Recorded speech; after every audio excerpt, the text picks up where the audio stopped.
Hi everyone, welcome to this video. It's Pink here from WGO and I'm here today with Jack. Hiya. A big massive thanks to Games Workshop. They've given us an early copy of the Stormcast Eternals Battletome. Very excited to have a look at this.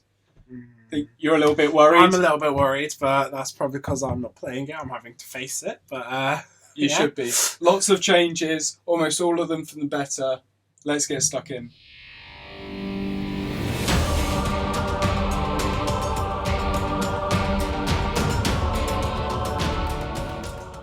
Okay, so after the contents page, the first thing we get into is a bit of this gorgeous artwork, and they have packed a lot of it in here. I thought originally that this was some of the artwork that we'd seen reused from before, but actually no, we can see some of the new units in here. So I think this is completely brand new. There's obviously quite a bit of lore into it. I'm not going to go into it here, but suffice to say, there's a lot about the Necroquake. Yes. There's a lot about what's going on with Nagash at the moment. And there's also a lot just about how the Stormcast are organised, all the different storm hosts, about the different roles and their responsibilities, a bit of the history of it. Be familiar to anyone who's read the last one up until the point of the Necroquake and Malign Portents. But if you're new to it, I'd really recommend it. It's a good read. Okay, so going on to a bit of what I said about having this new grittier feel, this is a great example of a page of such a thing. So if I read this out to you, Celestial Vindicators, the Vengeful, the Hate-Fueled, the Hurricane of Blades. So a lot darker Stormcast Eternals. Which I think is good for the setting. It fits the whole Age of Death, doesn't it? Everything's getting a lot darker, a lot gritty and evil. That could easily be a Khorne warband and use the exact same wording. And I think that there's a couple of stories. I'll see if I can find them in here. But what they particularly mention is that some of the Stormcast now, all they can remember is being in battle, dying, and being immediately brought back to life to go back into battle. Their life is war, isn't it, at the end of the day? So after a bit of the history, you get onto the sections which are about all of the different roles in Stormcast hierarchies. You've got the Lords and the Knights. It gives you a little bit of fluff on each of them. It then has these couple of pages which go into the two new unique characters. Yes. So these are both Lord Incanters, which are the new wizards. Okay. One on the Taurolon, which, as we can see, is a nice little bit of artwork, is a sort of flying ball. This is the one that you would have seen in some of the artwork of the two winged creatures, Death and Stormcast, fighting each other. And the other one is this Lord Arcanum on a Dracoline, which is more like a sort of Dragon Panther. Dragon Panther. A mix between the two celestial beings we've already got. So after we get through those sections, we get onto the ones which include a bit of the colour schemes. I know this sort of artwork isn't perhaps for everyone, but I think it's a great way of setting out easily the different... it shows you what colours you need to do and the different kind of chambers you could follow in quite an easy to understand manner, isn't it? So... Yeah, and we'll get on later on. They've got a bit of the painting guides for several of these, which is obviously very handy. Other than that, we've got some amazing artwork. Again, I thought it very much follows the themes of the original sets they brought out, but we've got all of the new units in there, so this is definitely new artwork. I just want to pause on these two pages here so you guys can see the new units in all of their glory. So up at the top here, we've got models that haven't even yet been released. So these are and I'm going to say it's either evocators or evocators, whichever way I say it. Comment down below the way that you think it's supposed to be said. But these guys are riding the Dracolines. I think these models are particularly great. I love the dynamic, the movement they got on these, particularly compared to the Dracofs. The Dracofs are quite stationary, aren't they? They're very static. They are big chunky dragons, so it just makes sense for them to be a bit like a walking tank, but these are quite slimmer and more feline, aren't they? I think they've really captured that in the pose as well. And then the other thing you've got down here is some of the wizard characters, and again, a lot of models that haven't come out yet. We saw some of these when we went down to Forge World for their open day, but we have here, so this is one of the upgrade options for your Sequitur Prime. I don't believe this comes in the Soul Wars box. So I'm assuming this is going to be part of a new multi-part kit, which is inevitably going to come. But this has got that redemption cache, which sort of sucks souls out of the people you've killed. And then you've got various forms of mages in different poses. Yeah. They're just looking great. The other thing to note is that we've got a lot more sort of female Stormcast. I think this is something that they've really tried to integrate with this. Yeah. And the models look great. A couple more pictures of some of the new units here. Interesting here is actually, I think the Castigators here are part of a push fit set. Yes. So I assume that that's coming to a Shadespire team soon. Maybe, yeah. It looks like it based on the fact that they come with these bases. sort of special decorated bases. The other thing you've got is you've got a new version of the Lord Ordinator with Grand Hammer this time.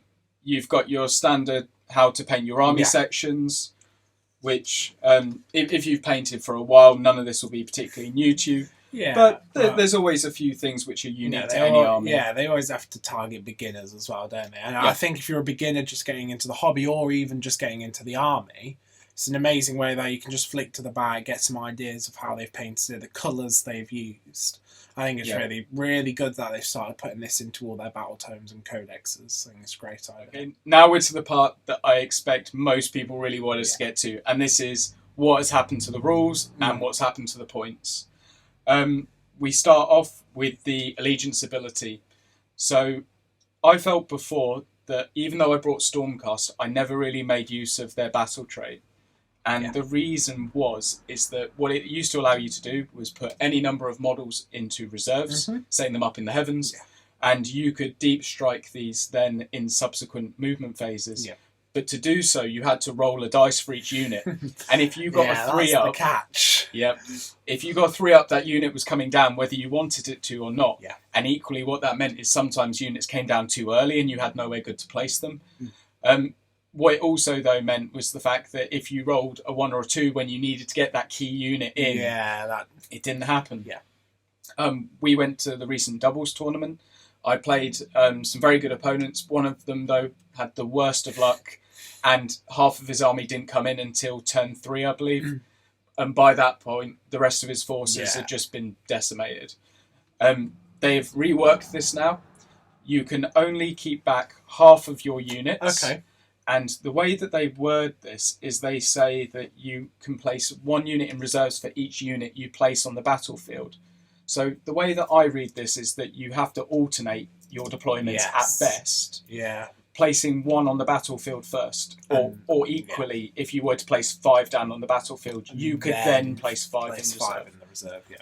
What this stops you doing is just saying, okay, well, I'll put half my unit in reserves and see how you deploy your army, and then I'll put my half that has to be on the battlefield. So it kind of balances it up a bit, but you no longer have to roll to bring them down. You can just choose. Yeah, which is very good, isn't it? It allows you to really plan out when they're going to come down.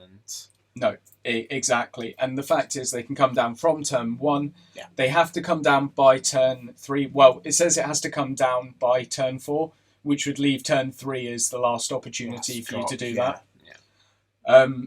It has to be the same as it always is for most battle times. So more than 9 inches away from any enemy units. The last thing that they've done here in the battle traits part is that they've brought in storm hosts. Now, previously, the way they did this was they used to be battalions, and you used to take certain collections of units. Yeah.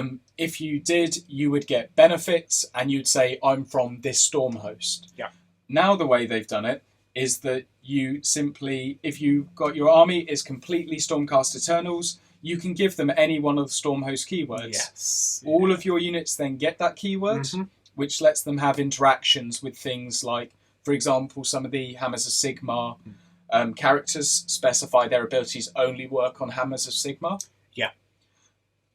But what it does actually say, which I think is quite nice here, it doesn't preclude you from taking units with a different Stormhost keyword. Okay. So it doesn't stop you taking those special characters if you want to be a different storm host. Yes. It just won't. They won't affect your units.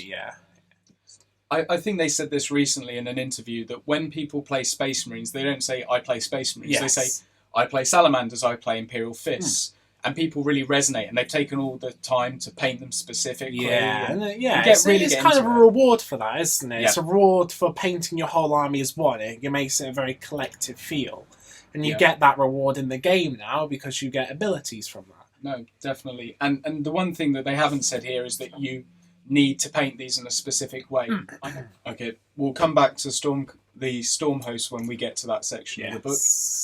For now, we get on to the command traits and the artifacts of power. In terms of the command traits, there has hardly been any changes here. The only ones that are worth mentioning, I think, really are Consummate Commander, which used to let another hero use their command ability. Yes. Obviously, it doesn't work like that in the new version of Age of Sigmar, where everyone can do that already. So they've changed it. So say that if your general is on the battlefield at the start of the hero phase in your turn, you roll a dice, and on a 4-up you receive 1 extra command point. Yeah, that's not bad, is it? That's pretty good. Yeah. That's an extra unit running a guaranteed 6 or re-rolling a charge. Or just an extra command ability. I mean, there's probably some good ones in the Battletome, so... Definitely. The other one that's had a bit of a rework, and was probably the one taken most often, especially by me, was Staunch Defender. So, and you'll find this with everything that used to say within. Generally, they've changed it. If it's affecting friendly models, it'll say wholly within now. So rather than 6 inches, the bubble's gone up to 9 inches. Yes. So it makes it slightly easier to get your units within in some ways, but it means you can't daisy chain them out across the battlefield. So perhaps a little bit of a nerf there. However, what it's now saying is they took out that little line that said that the bonus +1 save this gives you if you haven't charged that turn. It used to not stack with cover, and they've taken that out now. So on a Star Drake or a Lord's Lesson on a Dracoth, this is giving you in cover a 1-up re-rolling 1s armor save. That's pretty nuts. Now, a natural 1 always fails, but you're re-rolling those ones. So. And what that 1-up save means is you're effectively ignoring that first -1 rent, which is huge, absolutely huge. In terms of the artifacts of power, they haven't actually changed much in here in terms of the weapons, the armor, or any of the talismans. What they have done, though, is that they've added in 2 new sections.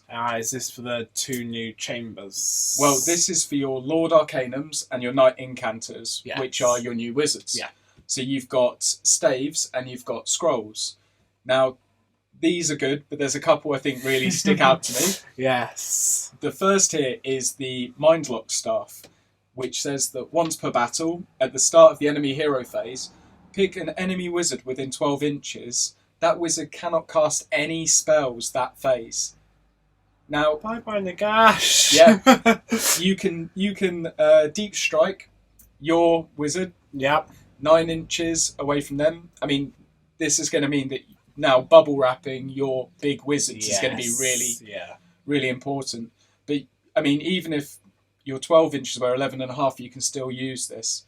And then in his following turn, because the hero phase happens before the movement phase, he's not going to be able to cast any spells whatsoever, which for, a 700-point model, that's pretty big. Well, I mean, it's a one-way trip for the geezer, isn't it? Because, next turn Nagash will just walk up and stab him, but it stops as probably the most powerful wizard in the game doing anything for a turn, which would be huge for a death army, wouldn't it? To be able to shut down Nagash just like that for a turn.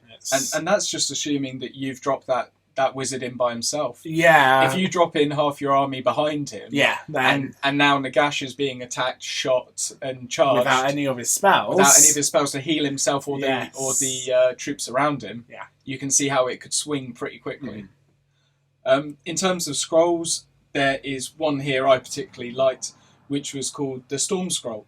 So you, once per battle in your hero phase, pick up to 6 different enemy units, and you number them from 1 to 6. Yep. Roll a dice, and if you've named one of them the number that comes up on the dice, Yeah. it takes D6 mortal wounds. Does that say pick up to? Yes, so imagine if the enemy, it's near the end of the game and they've only got 3 units left. Yes. Well, you can only pick 3, number them, say 1, 2 and 3. If you roll a 4, 5 and 6, it's not going to do ignored. anything. Right, okay. So the next thing we get onto now is something that Stormcast never had before. Magic. There was a couple that I wanted to point out from here that I thought were particularly good. Stormcaller. What you do here is it's got a casting value of 7. Mm-hmm. If you get that off, roll a dice for every single enemy unit on the battlefield, no matter where they are, regardless of range. On a 6 up, that unit takes D3 mortal wounds. I mean, against like a bloodbound army with min units, that would be crazy, wouldn't it? That's like 30 plus units on the board. You're going to be killing something.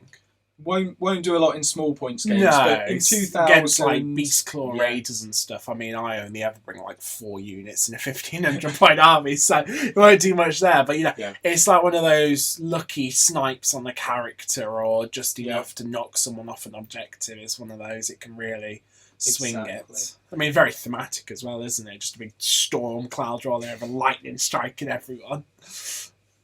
And the other one that we've got here I wanted to point out, which I wonder if it will stay this way. Lightning Blast has a casting value of 5. If it's successfully cast, the closest enemy that is visible to the caster takes D3 mortal wounds, and it has no range limit. So if you can position your wizard in such a way that either terrain or even your own units blocks its line of sight, sort of channels it to only look at that one guy at the back, then you can consistently snipe him for D3 mortal wounds, even from, 60 inches away, which feels kind of crazy. Yeah. I mean, it'll probably take a lot of setup to get it there, but it's one of those, it could work. It's a nice pocket spell, especially now that Arcane Bolt only does 1 mortal wound. Yeah. So having that, I mean, the fact that it just does D3 mortal wounds is nice. Good spell. In terms of prayers, which is the next thing we come to, there's actually not been an awful lot change here. Again, mostly just rewording to say that you've got to be holy within. Yeah. The thing that they have done is they've taken away what was probably the most used prayer, which was Lightning Chariot. Yes. Which let you pick a unit, either the priest or another unit within 3 inches, and move them up to 24 inches away. And now, you pick one of a friendly unit within 9 inches. So again, it's a little bit more, but you can't daisy chain. You pick that unit off of the battlefield, and you can now deep strike it anywhere on the battlefield. Even within 9 inches? No, sorry, the 9 inches still applies. Yeah, right, 9 inches still applies. But still, the ability to take a unit from one corner of the battlefield from point A and suddenly go, well, there's an objective over there. It's very... And drop them. Well, you can just imagine 10 Retributors just being dropped on the back line, can't you, of an enemy and charging from the back. Well, exactly. Even if all you do is split the enemy's force by suddenly bringing a big threat unit behind them, now do they keep charging forward at your line, or do they have to turn around and deal with that threat? I think that will, again, it's called translocation. I think that's going to be the go-to prayer.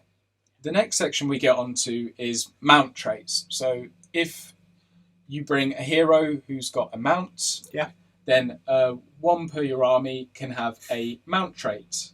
And I believe that it doesn't specifically say here. No, I guess it doesn't. It's not affected by battalion, so you always only have the 1. Yeah. But it doesn't have to be the same as your general. Okay. So you can put it on a different one if you want, or if your general's on foot, you could still have a Star Drake, for example, with a trait. I do love that. Even their mounts get traits. Yeah. That's great. Even their mounts are special enough. What they've done here is they've sort of simplified it up. So you've got traits of the noble beast up at the top, and that is applied for any of them. Okay. And then you've got one section for each of the different beasts. So you've got Star Drakes, you've got your Dracoffs, your Griff Chargers, and so on and so forth. Yeah. Now, something I think people will be excited to see is, what do the Storm Hosts actually do? Yeah. So you don't have to pay points for these anymore.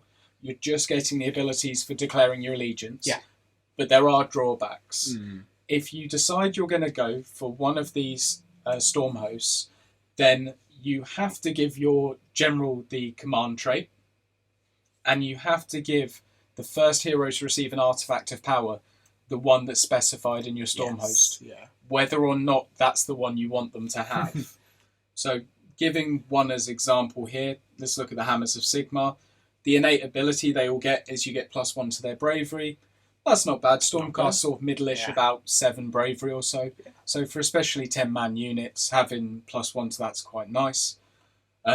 Their command ability means that when a Hammers of Sigmar Redeemer unit, and that's specifically at the moment, that is your Liberators. Okay. When that's destroyed, you can use the command ability and roll a dice. If you roll a 5 up, you just get to immediately set up that unit again.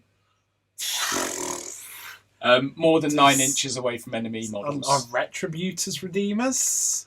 Not Retributors, unfortunately. It's just your Liberators. Just your Liberators. Oh, that's not bad though, is it? 10-man Liberator squad finally going down. I mean, that's 20. Well, it goes up to 30. There we go. 30-man Liberator squad. You spend all game hacking it apart, and then suddenly 30 of them are back. I mean, it's not bad, is it?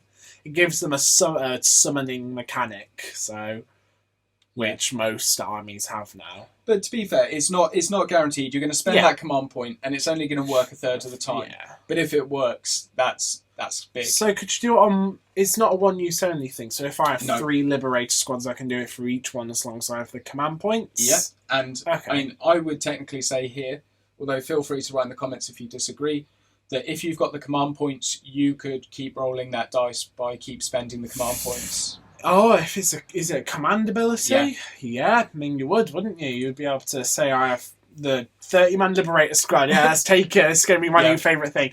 Dies, and you've got 3 command points. You just roll that dice 3 times and hope you get a 5. I mean, statistically, you're going to get it. But yeah, if it's a command ability, it's also a quick way of losing 3 command points. Yes, if you like gambling, maybe that's one for you. So the next thing that we get to in the book now is a couple of the battle plans. Now, these battle plans, I had a look at the old Battletome, and they are the same as they were before. However, the thing I'd say is that now the fact that your battle trait has changed quite dramatically. If you enjoyed these, if you played them before, play them again. You'll probably find that they play quite differently now. The next section we get to is the Path to Glory.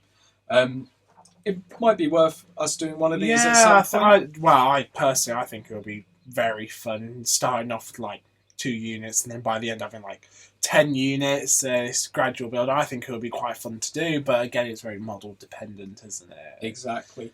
The thing I'd say is that if you are going to do Path to Glory and you're thinking of doing Stormcast Eternals, there's never been a better time to do it. You've got more units than you can shake a stick at, and you can have a look at these tables now, and you realise that each table has 3 columns of different units. It's just...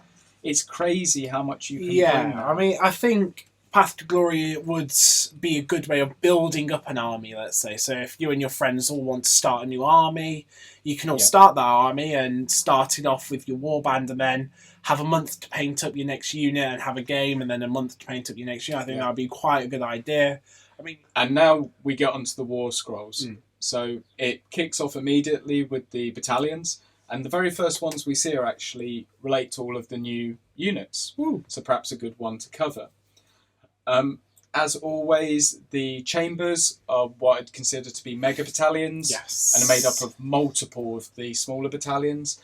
And now this is something you probably more want to do for fluff or theming, or perhaps even some of these larger scale like Apocalypse games. The reason being is that I've totted up the minimum points for these chambers. And I believe the smallest one... Actually, to be fair, the smallest one here comes at 2,070 points. But that is using the very, very bare minimum. And some of them go up to beyond 5,000 points. There's other things in here, like you might end up taking something like 6 or more heroes, which obviously you can't do in match play or in pitch battles. So there's a few restrictions you need to be aware of. Don't just jump straight into using these big battalions. The smaller ones, however, are definitely usable. However, the thing I will say here is that they've all come down in points, or the vast majority of them. Now they've come down to more like 120 to 140, but the benefits of bringing them have also come down in line. So the reason you're now more taking these, I think, is to get fewer drops on the table. so you're more likely to go first. Yeah, and that extra command point. The extra command point at the beginning of the game, and also you get an extra artifact. Yeah, of course. Yeah. And if you take the Storm Host, you've already had to take one artifact. Perhaps you didn't want to, so the battalion lets you take a second. If we have a look now at a couple of the battalions, the first one I want to point out here is the Grand Convocation, and this I can see people taking if they're bringing the wizards. So all it is here is a Lord Arcanum, a Lord Exorcist, which is a new model we'll have a look at when we get to the War Scroll, and 2 or more Knights Incanter. Yeah. So not a huge battalion, and like I said, if you're taking the wizards, you're probably taking those anyways. Yeah. And what you get for this is you get to add 1 to the casting rolls for the battalions, as long as they're wholly within 9 inches of 2 others. Ooh, okay. So there's a little bit of a restriction there. Yeah. I mean, I could see you just huddling around the Umbral spell portal, chucking that out there, and all just chucking spells through the portal with each other. I hadn't thought of that. That's a great idea. Just all behind a building. It means you're not spreading the benefits of these wizards out amongst your army. Yes. But what it does mean is that you're more likely to get the big spells off. And when we come to the endless spells, you'll see there's a particularly nice one I like that's already got range 36 inches. And there's another endless spell that lets you, I believe, increase the range of spells you can use those portals. Yes. So there's ways of getting around this. I think that's definitely a takeable spell, especially considering it only costs 130 points to bring that. It's not a huge amount into 2,000 point Plus game. 1 to casting. We've gone past the battalions. I think at one point I'll do a video where I go into more depth about sort of reviewing them in detail. This is to be more of a sort of general overview of the book. We now get onto the individual war scrolls. Celestant Prime and most of the war scrolls that came before have largely been unchanged. Yeah, you'll see some wording tweaks.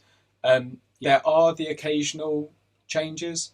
For example, the Celestant Prime now adds 1 to the bravery of friendly order units if they're wholly within 18 inches. Oh, yeah, correct me if I'm wrong, but I couldn't see that on the previous war scroll. So some little things here and there maybe, but nothing significantly redesigning that I was aware of. Yeah. A couple of examples of stuff where that has happened I'll get to when we get around to their war scrolls. What we have got though is we've got these new characters that I mentioned earlier. So Lord Arcanums and the Knight Incanters, these are the new wizards for the Stormcast, and you couldn't have new models coming out without new characters coming out. Yes. So the first one we've got here is Aventus Firestrike. So he is a Lord Arcanum on a Taurolon, which is the flying bull. What I would say is that these characters they brought in aren't a huge amount of points difference from the base ones. Yeah. You get some nice little changes to some of the spells and perhaps an extra ability or two. But for example, he is only 360 points and a regular Lord Arcanum on a Taurolon's 340. So you can see that we're not dealing with an awful lot of difference here. The other thing I would point out is that all of the new special characters, and in fact I think every special character in the Battletome are all Hammers of Sigmar. So again, it's good that they don't preclude you from taking these guys in other armies, but do be aware that a lot of their abilities, like Aventus's command ability here, only affect Hammers of Sigmar units. So if you want to bring these guys, you probably want to go with that Storm Host. Yeah. In terms of what Lord Arcanums can do, the thing that is particularly impressive for these is something called Cycle of the Storm. I believe this was already shown with the Lord Arcanum scrolls that came out with the leaks and with Soul Wars, but this is one that's just worth mentioning. Once per turn, when a friendly Stormcast Eternal model is slain within 18 inches, instead of removing that slain model, heal it by 1 wound allocated to it, but this model can't use it on itself. That's good, isn't it? It is good. That keeps your Celestant Prime. Say your Celestant Prime gets killed in the combat round, you can regenerate him and then attack back. Yep. So, and there's nothing saying that you can't have multiple instances affecting the same model. So if you want to keep a couple of Lord Arcanums near your Star Drake or your Celestant Prime, or even 2 Lord Arcanums can use the ability on each other. There's nothing stopping that. That's a good point, isn't it? Just an endless resummoning. They can only do it once per turn, but once per turn stopping a model dying is pretty big. The second character that we get to there is Astrea Soulbright. So this is another Lord Arcanum, but this time on a Dracoline. She has all of the standard abilities that a Lord Arcanum does. So the Cycle of the Storm we've just talked about. Another thing that's quite nice with them is with Arcane Bolt being toned down to only be 1 wound. Yes. Lord Arcanums have an ability called Prime Electrids, which mean that, unlike all other wizards, there's still does D3 mortal wounds. Nice. And if the casting was 10 or more, it does D6 instead. So that's great, isn't it? The other thing to note is that if you're taking a lot of the new units, one thing that she does is she actually has a command ability that really works with these new units, these sacrosanct units. So in your various different phases, so either in the hero phase, shooting phase, or combat phase, you can give different buffs to the different units, and so it helps each one do its own thing better. Yeah. So I'd say she's definitely worth a consideration, but again, she only affects Hammers of Sigmar units. One nice thing to note on the following page is that they've rolled in a lot of the new units that they brought in, either through the different box sets like Neve Black Talon and Gabriel Shoreheart as well. Or the other thing that they've done is they've also brought in the Shadespire warbands. Oh, okay. Which were already available on the app, but nice that they include them in the book book here as well. You can also take your Lord Arcanums either on foot, on Dracoline like we've see here, or you can also take them on Griff Charger, which is what comes in the Soul Wars box. Now, the thing I'd say is that I think actually the Griff Charger is probably the best mount. Okay. Which is not what I would have said for before I saw this War Scroll. And I think the reason being is because of the unique spell this Lord Arcanum gets. Okay. Healing Light has a casting value of 5. If successful, pick a friendly Stormcast Eternal model within 18 inches. Heal that unit D3 wounds. And if the casting roll was 8 or higher, you heal D6 instead. On a big unit, healing D6 wounds is big. That's not bad, is it? That's especially with its resurrection ability, bringing it back with 1 wound. And then healing it up and pushing it up some brackets. Exactly. The ability to bring back a unit that has literally died and then heal it back to potentially almost half health for, say, a Star Drake is kind of crazy, I think. Yeah. One unit that we get here that we've never seen before in, I believe yet, is the Lord Exorcist. So this isn't one that comes in the Soul Wars box. This is actually a new unit and a new model, presumably, that's going to come out. Yeah. It's another wizard, perhaps unsurprisingly. This one on foot. This one, it's got quite an interesting spell and interesting abilities, but this guy is particularly made for killing demons and death models. Perhaps enough so that you'd say you were tailoring your list. So, Purifying Blast has a casting value of 5. If it's successfully cast, roll a dice and roll a dice for each enemy within 6 inches, and add that unit's bravery characteristic to the roll. Okay. If the result is less than 10, it suffers D3 mortal wounds. Now, you'd be thinking that's quite hard to do, because most units, especially demons and death, have got a high bravery. If the unit is a death or a demon unit, you halve its bravery for the purposes of this spell. Ooh. So they go down to 5, and now you're very likely to be doing a big bubble of D3 mortal wounds. That's good. Which is particularly good. One of the units here that previously existed, but I think is just really worth mentioning, especially with the new ballista that's come out, is the Lord Ordinator. What he used to let you do with his command ability was let a war machine fire twice, which is with the lack of war machines in the Yeah. Stormcast Codex. But it affected all Order war machines. So what you generally saw... 3 guilds. Yeah, it was a Celestial Hurricanum normally. What they've got, or I think, or maybe it was the Luminarch. Yeah, the that he thing. did. That's great. But his command ability has changed, and you should be aware of that if you're thinking of bringing him with the ballistas. So now, instead, when you use his command ability, all Stormcast Eternals wholly within 18 inches don't have to take battle shock tests. That is a completely different ability, so just be aware of that. One other War Scroll change I think is particularly worth pointing out is on the Dracofs, because their Storm Breath abilities have changed. Depending on the type you took, you used to have either a shooting attack that hit on a 4-up and was doing D3 mortal wounds at 12-inch range, or you had a more shorter range one where within 3 inches it would do more mortal wounds. Yeah. They've all been changed to the former now.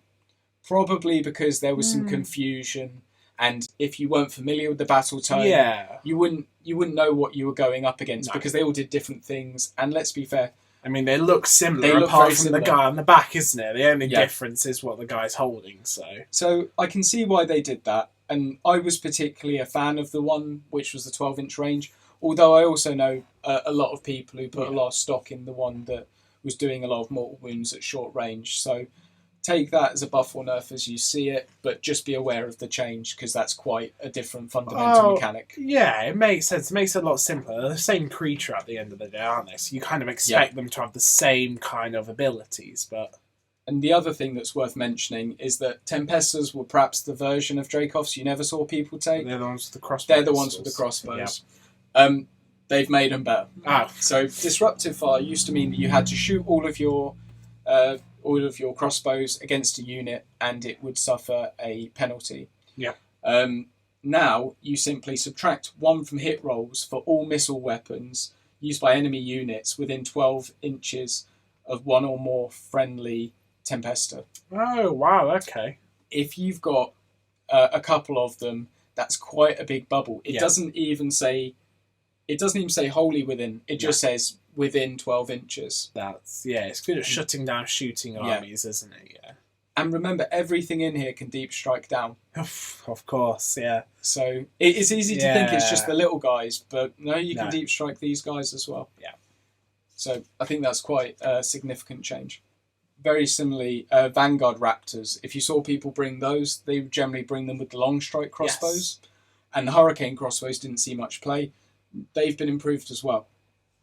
Now what you get is you get to subtract 1 from the charge rolls for all enemy units within 12 inches of one or more of these units armed with Hurricane crossbows. That's not bad, is it? No, and again, it's just within 12 inches. And you generally, if you placed a line of these behind your front line, you'd be almost always making the enemy subtract 1 from their charges. And it provides a very aggressive midfield fire base. So especially with the updated battle trait for bringing them in exactly where and when you want them. Of course, again, you can very strategically put them in place to really knock down charges. I mean, and as soon as these guys haven't been moving, so the turn after they come down, they go up from 6 shots each to 9. So I think that covers off all of the changes, or the significant changes anyways, to the old units. And then we just get into the newer units. I'm not going to go over the ones that we've seen already, either in Soul Wars or in the leaks that we've seen on Warhammer Community. The only one just to mention here is the Evocators or the Evocators. They can also be taken, as we saw the models earlier, on their Dracolines. Absolutely gorgeous models. I can see this being particularly good to move up with Dracofs. Yes, The only thing to note is that their special power, which is Empower, only affects Redeemer or Sacrosanct units. So whilst they would keep pace with the Dracofs, they can't use their ability on them. But they can always use their ability on themselves. So it's not like they'd be without a target.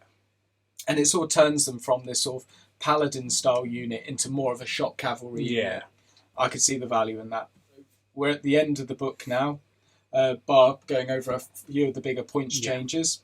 And what we get to is something I'm really excited about, which is Stormcast-specific endless spells. Yes, I think we're going to be seeing a couple of these, aren't we, for different factions. Yep. So the first one we get to is the Celestine Vortex.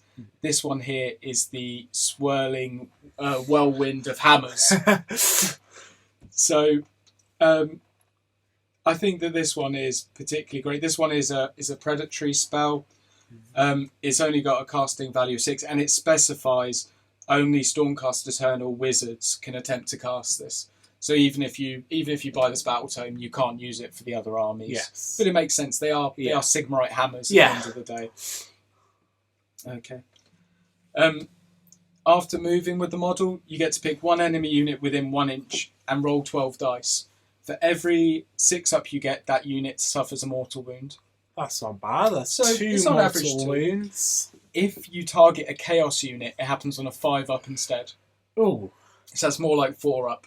Yeah. It's more of like 4 mortal wounds. But again, it depends how lucky you're feeling. Yeah. And again, a very niche circumstance, isn't it? You have to be fighting chaos. You do have to be, exactly. And if you're going to a tournament or something, you might know you'll play one army like that, but you couldn't guarantee they'll... It's 40 points, so it's not an awful lot, though. Yeah. And its secondary ability, I think, is particularly good. Subtract 1 from hit rolls of missile weapons fired by units within 6 inches of this model. Oh, that's not bad, is it? You could... No. Again, not just enemy units, so don't put it down anywhere near your own. Yeah. But if you put that down somewhere in the middle of the enemy's ranks, making all of their archers, or at least all the units, which at least one model is within 6 inches of this, having -1 to hit, that's pretty big. That's pretty big. And the other one I wanted to go over was the one I am particularly... Oh, this is your favourite, isn't it? You love this. It's 100 points, but I think it's going to be 100 points in every army I bring. Yeah. It's called the Everblaze Comet. Yeah. It literally looks like a meteorite that's fallen from heaven. So, casting value of 6. If successfully cast, set up the model within 36 inches. That's massive. That is a huge range. From that point on, it's stationary, it doesn't move around. But when it is set up, roll a dice for every unit within 10 inches. On a 1 to 2, that unit suffers a mortal wound. So at worst, you're doing 1 mortal wound. On a 3 to 4, it takes D3. And on a 5 to 6, it takes a flat 3 mortal wounds. That's crazy. That is crazy, because that is literally something on turn 1 you can just place into the middle of the enemy's army, as long as there's room to place the model. And if they've packed in a lot of models, or if they're that's going to do a lot of damage. In all subsequent turns, unless it's been dispelled, you again roll a dice. This time it's only if they're within 5 inches of the model. But now on a 1 to 3, it suffers 1 mortal wound, and on a 4 to 6, that unit suffers D3 again. No, so even then, it's still chucking out mortal wounds. Place it on an objective. Place it on the enemy's home objective, and watch as they really want to hold it, but really don't want to hold it. Yeah, I mean, it's not a hard one to dispel because it's only 6. Yes. But for armies like Beast Claws, Fire Slayers, non-magic armies, they're going to have a real big trouble dealing with. Like you say, you place it on home objective. Me playing Beast Claws, I have nothing to stop it unless I bring Fire Bellies or something with me. So I can't even hold my objectives without getting mortal wounds on me. So it's very powerful in that instance. Even if you're worried about wizards, either cast it once you've tried to deal with their wizards. Yeah. Land it directly on the wizard and try to kill him. Yeah. I mean, that's the thing. You're still getting that massive impact and then it going away. I mean, to be honest, that might be a good thing because you get the massive impact you get next turn. Yeah. So, And the other thing that it does is that whilst you're within 5 inches of it, you subtract 1 from the casting rolls for all wizards. So again, land it on that group of wizards, and if they don't try and dispel it, it's going to give them a headache. Yeah. I mean, that is the thing. I mean, if I was being the Stormcast Eternal player, I'd kind of want it to be dispelled. So next turn I can cast it again. Okay, and the last thing that I just wanted to end up on is just covering a few of the points changes. Now, most things have stayed the same, and I won't go into detail on all of these. Again, perhaps we'll do a more in-depth review in another video. Things to note, though, Lord Ordinator, for some reason, has gone up 40 points. He's now 140. That might be because of the ballista. He's now become quite useful. I mean, he buffs them with +1 to hit, but he can't make them fire twice anymore. So not sure about that one. A lot of so if you were running Dracovs and you were running either the Concussors or the Desolators, they've both come down 20 points. It's a nice reduction there. Equally, if you're running any of the Vanguard stuff, generally Vanguard Hunters, Paladors, and the Raptors with the Hurricane Crossbows have all come down 20 points. That's not bad, is it? I used to run Vanguard Hunters all the time. I thought they were a great unit for coming in and capturing enemy home objectives, sort of harassing the back flanks. I mean, hell, 10 of them even killed a Lord of Change they forgot to protect. So the fact that they've gone down to 120 points now, I think is great. In terms of the battalions, it's what you'd expect. They've all come down massively. I think we're seeing that across all Battletomes, aren't we? Yeah. So now your average points cost is between 100 and 140. You've got a couple which is still like Skyborn Slayers being 190, but those are some of the more used and the more powerful ones. And the points have come down particularly a lot on the chambers because you're already paying all the battalion costs for the mini battalions. The fact you then also had to pay 250 points or so for the big massive one meant you were spending almost 1,000 points just on battalion fees. So I can completely see why they've done that. Okay, I think that wraps everything up, isn't it? Yeah, whistle stop tour. I mean, all in all, I think it's been a great change. I think it's interesting. We've got these new priests. I think it's fluffy with the Lord Exorcist.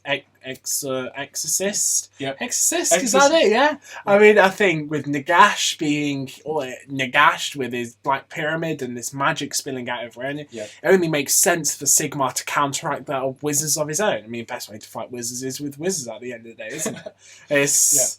So it makes sense that they've now got these. I mean, the models are beautiful. There's a lot of models. The new celestial beasts are amazing. Yeah. So I don't think there's anything bad about it. No, like I said, I think overall this has been a solidly positive change for the army. Really looking forward to running them now. It'll be interesting to see how they play against armies that summon, as this is one thing that the Stormcast still can't do. However, I think that what you're now going to find is Stormcast play far more aggressively and really go for the kill very early on, in which case the summoning armies might not have that time. They more want a war of attrition, which the Stormcast are not going to let them have. Well, we'll have to see. I mean, I've got my ghouls that are almost finished now, so you love them. So we might have to have a look at how this new Battletome fares against summoning armies. Equally, these are the first Battletomes coming out in an entirely new edition. I imagine that we're going to see quite a few changes going forward. Particularly, I think battalions. Everyone's seen their battalion points drop. But only in this Battletome have we really seen that the rules have come down in power as well to match it. And I think that when the new Battletomes come out, you might find that for the other armies as well. But will be interesting to see. If you've got any questions at all or anything that we got wrong and you'd like to point out, please just put it in the comments below. Otherwise, like, subscribe, go on to the WGO website where we've got a premium service and we cover lots more additional content, which if you like stuff like this, you'll like the stuff on the website. It's only $2.99 a month. So, It's the price of a beer. Exactly. Exactly. But it just allows us to keep pushing out more and more videos, more and more battle reports, testing new camera setup, new equipment. It just allows us to keep us doing this content for you guys. Definitely. So check out the other video which Phil is going to be doing on the Nighthaunts. And I will see you soon. Yeah. All right. See you later. Cheers, guys.